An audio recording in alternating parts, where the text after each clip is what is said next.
സദാചാര ഗുണ്ടകളെ പേടിച്ച്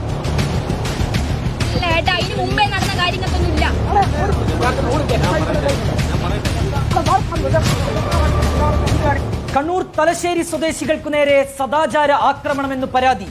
പാറാൽ സ്വദേശികളായ സഹോദരങ്ങൾക്ക് നേരെയാണ് 6 അംഗ സംഘം ആക്രമണം നടത്തിയത്. പോലീസ് ഈ സംഘത്തെ സഹായിക്കുന്നുവെന്നും ഇവർ കുറ്റപ്പെടുത്തി.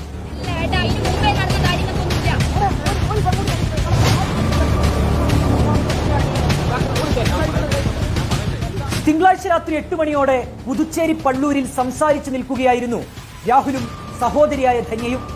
ആ സമയത്താണ് അവിടേക്ക് ഒരു സംഘം ആളുകൾ എത്തിയത്.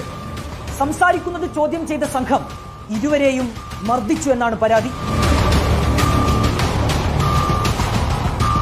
ഞങ്ങൾ സാധനം വാങ്ങിച്ച് നിൽക്കുക റോഡിന്റെ സൈഡില്. ഒരു 5-6 പേര് 2-3 വണ്ടീന് മുകളിലായിട്ട്. എന്നിട്ട് പെട്ടെന്ന് ഇവനോട് വന്ന് ചോദിക്കുക ഇവിടെ എന്താ നിൽക്കുന്നതെന്ന് ചോദിച്ചിട്ടുണ്ട്. പക്ഷെ മറുപടി പറയുന്ന മുന്നേ അവനെ അടിച്ചു. അപ്പൊ അടിക്കാനായിട്ട് കണക്കാക്കി വന്ന പോലെ ഇവർ പിടിച്ചു വെക്കാൻ പോയ എന്നെ അടിച്ചു. ഒരടിയൊന്നല്ല 2-3 അടി അടിച്ചു. സംഭവം നടന്നതിന് പിന്നാലെ ധന്യ സഹോദരിയായ തീർത്ഥയെ സംഭവ സ്ഥലത്തേക്ക് വിളിച്ചു വരുത്തി.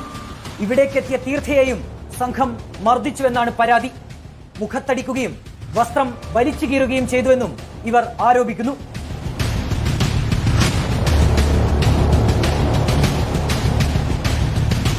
ഞാൻ എന്താ ചേച്ചിനെ അടിച്ചേ? അപ്പൊ തന്നെ ഒറ്റരടി, ഒന്നും ചോദിക്കാൻ തന്നെ ഒന്നും പറഞ്ഞിട്ടില്ല. അവർ ഒറ്റടി ഇവിടെ അടിച്ച് ഇപ്പുറത്തടിച്ച് ഓട്ടോന്ന് ഡ്രസ് അടക്കം പിടിച്ചിട്ടാണ് പുറത്തിട്ടത് അവര്. പരാതിയുമായി ഇവർ പള്ളൂർ പോലീസ് സ്റ്റേഷനിലെത്തി.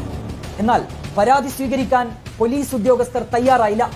അക്രമികൾക്ക് അനുകൂലമായാണ് പോലീസ് ഉദ്യോഗസ്ഥർ പെരുമാറിയതെന്നും ഇവർ ആരോപിക്കുന്നു. അറിയുന്ന രണ്ട് മൂന്നാളെ അറിയാം. ഇത് പേരടക്കം, ബാക്കിയെല്ലാം കണ്ടാൽ അറിയുന്ന ആ പരിസരത്തിൽ തന്നെ. 8-ാം തീയതി രാത്രിയാണ് ഇത് സംഭവം. ഇന്നലെ രാവിലെ ഞങ്ങൾ ഇവിടെ വന്നു. ഇപ്പൊ ഞങ്ങൾ ഇത് റെസീറ്റ് പരാതിനെ ചോദിച്ചപ്പോ അവർ പറയുന്നത് എന്താണെന്ന് വെച്ചിട്ടുണ്ടെങ്കിൽ ആലോചിക്കട്ടെ, നിൽക്കട്ടെ, അന്വേഷിക്കട്ടെ. തങ്ങളെ മർദ്ദിച്ചത് രാഷ്ട്രീയ സ്വാധീനമുള്ള ചിലരെന്നാണ് ഇവരുടെ ആരോപണം. നടപടിയൊന്നുമില്ലാത്തതിനാൽ മർദ്ദന ദൃശ്യങ്ങൾ സഹിതം ഉയർന്ന പോലീസ് ഉദ്യോഗസ്ഥരെ സമീപിക്കാൻ ഒരുങ്ങുകയാണ് ഈ സഹോദരങ്ങൾ. അല്ല ഏട്ടാ, ഇതിനു മുമ്പേ നടന്ന കാര്യങ്ങൾക്കൊന്നുമില്ല.